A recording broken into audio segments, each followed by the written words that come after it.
থাকবে না বাংলাদেশ ফুটবলের দুর্দিন আর থাকবে না, কারণ হামজার পরে এবার ইংল্যান্ড থেকে উড়ে আসছে এমন এক ফুটবলার যে কিনা খেলেছেন আর্জেন্টিনার ডিফেন্ডার ক্রিস্টিয়ান রোমেরোর বর্তমান ক্লাব টটেনহ্যামের বয়স ভিত্তিক দলে। কে এই তরুণ তুর্কি যে কিনা ইংলিশ প্রিমিয়ার লিগের বিখ্যাত ক্লাব টটেনহ্যামের বয়স ভিত্তিক দলে খেলেছেন আর এখন দেশের মায়াতে নারীর টানে ইংল্যান্ডের আয়েশি জীবনযাপন ছেড়ে ছুটে আসছেন বাংলাদেশে। তা নিয়ে বিস্তারিত থাকছে রিপোর্ট। এক ভারতীয় একবার বলেছিলেন, থাকবে না বাংলাদেশ আর থাকবে না। তার সে বাণী সোশ্যাল মিডিয়ায় বেশ হাস্যরসের জন্ম দিয়েছিল। তবে সে ভারতীয়র কথা এবার কিছুটা হলেও সত্য হচ্ছে। যদিও বাংলাদেশ ঠিকই থাকছে, শুধু থাকছে না আর বাংলার ফুটবলের দুর্দিন। আবারও ফিরে আসছে বাংলাদেশ ফুটবলের সেই সোনালী দিনগুলো। যারা ভেবেছিলেন লাল সবুজের ফুটবল এখন শেষ বিকেলে, তারা ভুল। কারণ লাল সবুজের ফুটবলে যে এখন নতুন সূর্যোদয়। আবারও জাতীয় স্টেডিয়ামের গ্যালারিতে উঠবে সমুদ্র গর্জন। মতিঝিল থেকে ধানমন্ডি জনতার স্রোত কিংবা গ্রাম বাংলার চায়ের দোকানে বেঁধে যাবে ধুমধুমার কাণ্ড।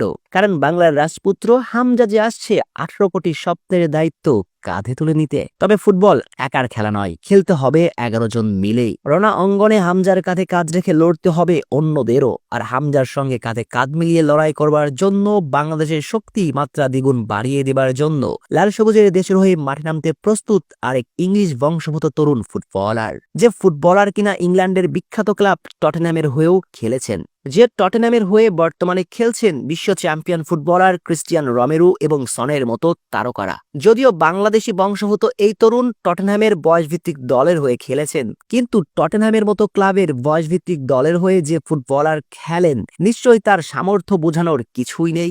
বয়সভিত্তিক পর্যায়ের বিশ্বমানের একজন খেলোয়াড়ই তিনি। নামটা তার তানিল শালিক, বয়স সবে 17, যার বংশগত শিকড় বাংলাদেশ হলেও তিনি জন্মগ্রহণ করেছেন ইংল্যান্ডে 29 সেপ্টেম্বর 2006 সালে। এই তরুণ তুর্কির ফুটবল ক্যারিয়ারের হাতেখড়ি হয়েছে টটেনহ্যাম হটস্পারের বয়সভিত্তিক দলে। বয়সভিত্তিক পর্যায়ের বিভিন্ন দলের গণ্ডি পেরিয়ে 2019 সালে ইংলিশ আরেক ক্লাব স্টিভেনেজে যোগ দেন। আর স্টিভেনেজ এফসি অনূর্ধ্ব 18 দলের হয়ে বর্তমানে তিনি খেলছেন। এই ফুটবলের মাঠের খেলার পজিশন অ্যাটাকিং মিডফিল্ডার। আর তার ক্লাব সমর্থকরা শালিকের মন্ত্রমুগ্ধ ফুটবলে বিমোহিত হয়ে জাদুকর বলেও ডাকেন। নামের পাশে জাদুকর শব্দের ভার বহনও করতে পারেন খুব ভালো মতোই, কেননা বল পায়ে অনায়াসে 2-3 জনকে জীবল করে যাবার সক্ষমতা আছে তার। আর হামজাকে দেখেই মূলত এই তরুণ তুর্কি বাংলাদেশের হয়ে খেলার জন্য আশা ব্যক্ত করেন। বলতে পারেন অনেকটা হামজাকে অনুপ্রেরণা হিসেবে নিয়েছেন তানিল শালিক। আর খুশির খবরটা হচ্ছে, তার আগ্রহ দেখে বাফুফও এগিয়ে আসেন তাকে সাহায্যের জন্য। আর বাফুফের সহায়তায় সম্প্রতি তিনি বাংলাদেশি পাসপোর্ট